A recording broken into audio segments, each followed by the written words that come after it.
And you are of course most welcome. This is Project Euler problem number 23, non-abundant sums. Now 36 is an abundant number because the sum of its divisors is greater than 36. There are many abundant numbers, but the smallest is 12. And the smallest number that can be expressed as the sum of two abundant numbers, not necessarily distinct, is 24. So it can be shown that all numbers above a certain limit can be expressed as the sum of two abundant numbers, but there are some that can't. So here's the question. Find the sum of all the positive integers which cannot be written as the sum of two abundant numbers.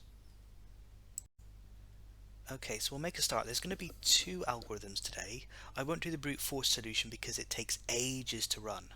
So I'm going to look at something a bit more clever and then something cleverer still. We're going to try and work this down to something that comes in at less than half a second. So I want to talk about the limits first though. This says here that all integers greater than 28,123 can be written as the sum of two abundant numbers. However, I read this article which states that the upper limit is actually 20,161, so that is the limit that I've used over here. So with that in mind, let's get on with the first algorithm. So quite simple, we're going to find the sum of divisors for every integer from 12 up to the limit. We're going to pick out those that are abundant.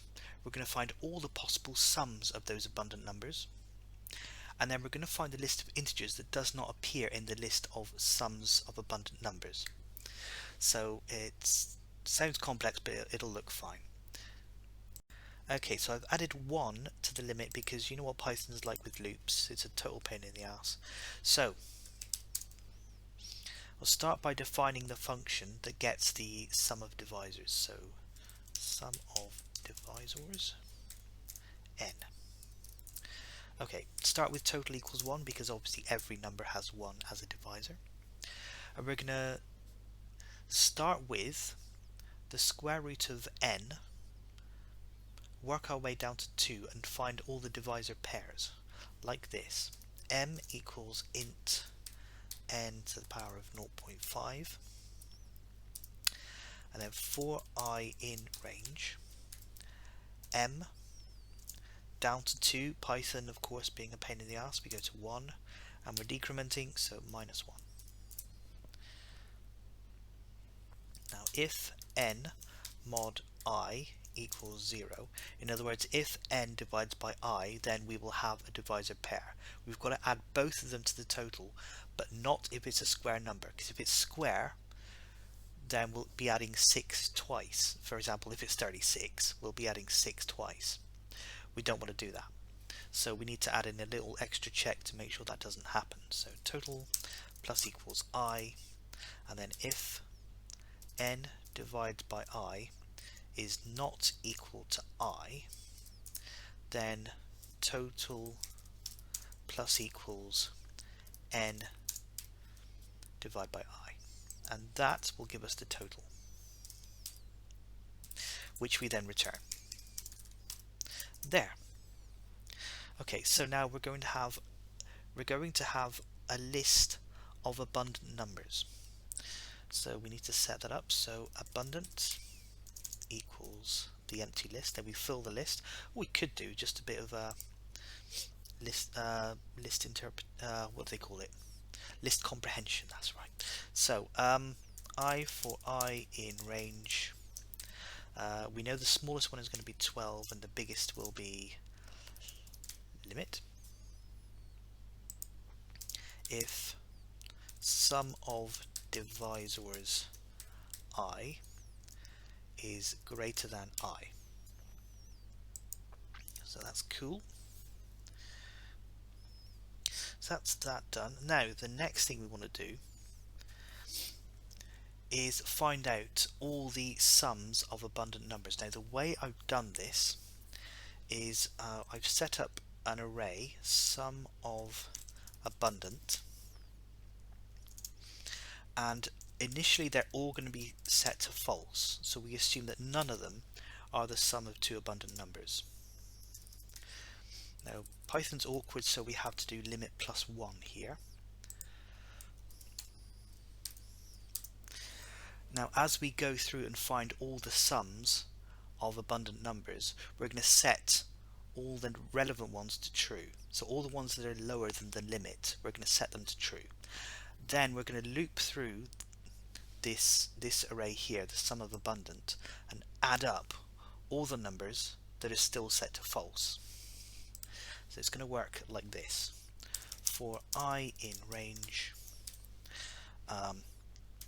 0 to length of abundant, for j in range, I know people don't like looping up to length of abundant, but it's casual programming, who cares. This should in fact be I plus 1.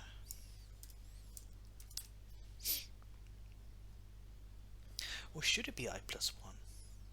No, I is probably better actually. Then so we don't want to count all those numbers, all those sums that are greater than the limit, because they will not have an index in this list, and we'll just get a list index out of bounds exception. So we want to avoid that.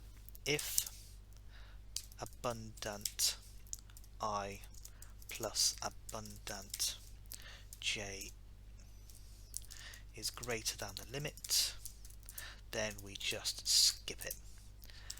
Else sum of abundant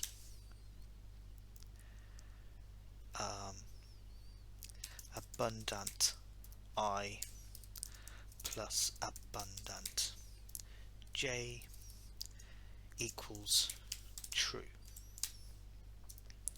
That should do it. Now we do another loop to find all the numbers that are not the sum of two abundant numbers. So total equals 0, or should it be total equals sum I for I in range. We know the lowest is 24, we know the highest is limit. If sum of abundant I, in fact it should be if not sum of abundant I. And then we get the time, so end equals p, and then print total and end minus start. So we're going to have a look and see how long that takes. I will get rid of Chrome so that you can see it with me. It's that one. Right. Here we go.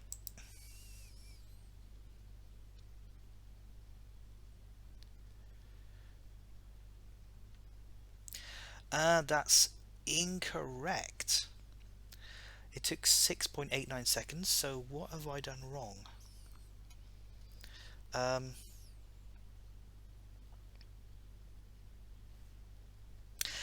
I know what I've done. I started there at 24. I don't know why I did that. I should have started at 1.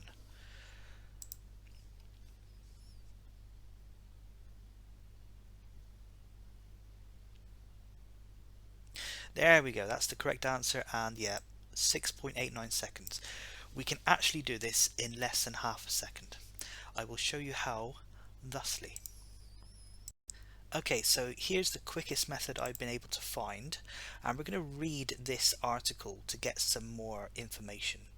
So there's all kinds of useful nuggets on here, such as this one. All even numbers greater than 46 are the sum of two abundant numbers in at least one way. That's a lot of numbers we don't need to check. So we can save a lot of time by just getting rid of them. So what I suggest is we start off by assuming that every single number up to the limit is the sum of two abundant numbers, and then we sort of whittle it down as the program goes along. Something like this. So answer equals 20161 times 20162 divided by 2. And this is just the sum of all the integers up to the limit. That's just what that formula does. Right, so now we take away all the even numbers above 46 because they are not part of the answer. So answer minus equals sum I for I in range 48 up to the limit, incrementing every 2. And that is a good start. Now, what else have we got? Where is it? Yeah, this list here. Numbers that are not the sum of two abundant numbers. So we know that everything below 24 is not the sum. That should be included in the answer. But 24 shouldn't be included because it is. So why don't we just delete that? Why don't we subtract that even? So minus equals sum 24. And there are other even numbers between 24 and 46 that we don't want to include. 46 we do want to include, so we'll ignore that. Basically, it's every even number that does not appear where my cursor is. So let's have a look. 24 is already there. 26, 28, 30, 32, 36. Let's put those in. 30, 32, 36. What else do we have? 38, 40, 42. And I think 44. I'll just check that. Yes, 44. So those are the numbers we want to subtract. So they're gone. Now, there is a quicker way to find the sum of divisors. Instead of just going through every integer and finding the sum of their divisors, I did actually detail an algorithm in problem number 21, which I am just going to copy across because it's still useful. So it's this one. I have to change some of the numbers. Oh, I have to change some of the numbers slightly, but here we go. So I'm going to give it a more meaningful name because D is a bit crap. So sum of divisors. That should go up to the limit. So limit, there we are. Right, so wherever I see a D, I'm just going to copy paste that.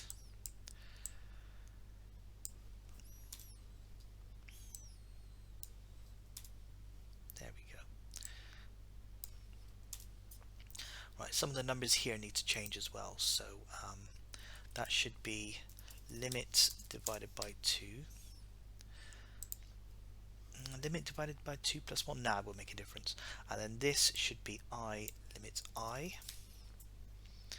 And that is all we need to do.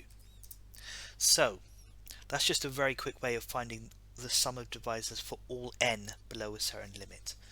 Much quicker. So now that we've done that, another speed up is instead of just having all the abundant numbers in one list, we're going to split it into two lists, even numbers and odd numbers. So even abundant equals I for I in range starting at 12 because we know that's the smallest abundant number, going up to the limit, and we're incrementing every 2 if sum of divisors I is greater than I. Now for the odd abundant numbers we have another interesting little pattern that I just want to show you. Here they are. Oh, that's the wrong list. It's actually further down, this one. You'll notice they start at 945, so we don't need to check any odd numbers below that, and they all end in 5. So instead of incrementing through all the odd numbers, we just increment every 10. Then we pick up all the numbers that end in 5. So odd abundant equals I for I in range 945 limit 10 if sum of divisors I is greater than I. Cool, right. Now we proceed very similarly to the previous algorithm, so we're going to find all the sums of abundant numbers under the limit. So for O in odd abundant, for E in even abundant.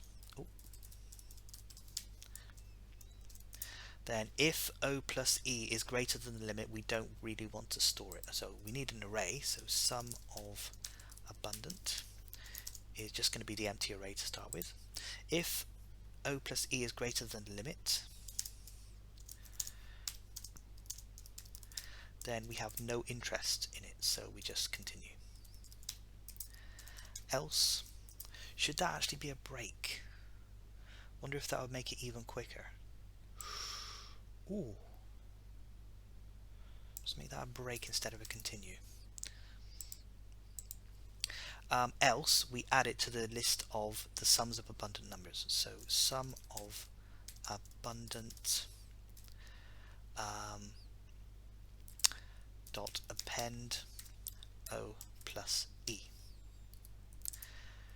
Right, so we will have the sums of all the abundant numbers. We want to take those away from the answer, but there will be duplicates in this list because we're dealing with a lot of numbers. So what we're going to do is answer minus equals the sum of the set of sum of abundant. That just takes our list and removes all the duplicates, and then we subtract the sum from the answer. That should be end equals p and print answer end minus start. So this should work. Mind you, this is about my 15th attempt at trying this, so when I say should, I mean probably won't. Let's try it anyway. And that's good, yeah, so we've got it to just over 1/10 of a second, so I am happy with that. And I will see you next time for problem number 24.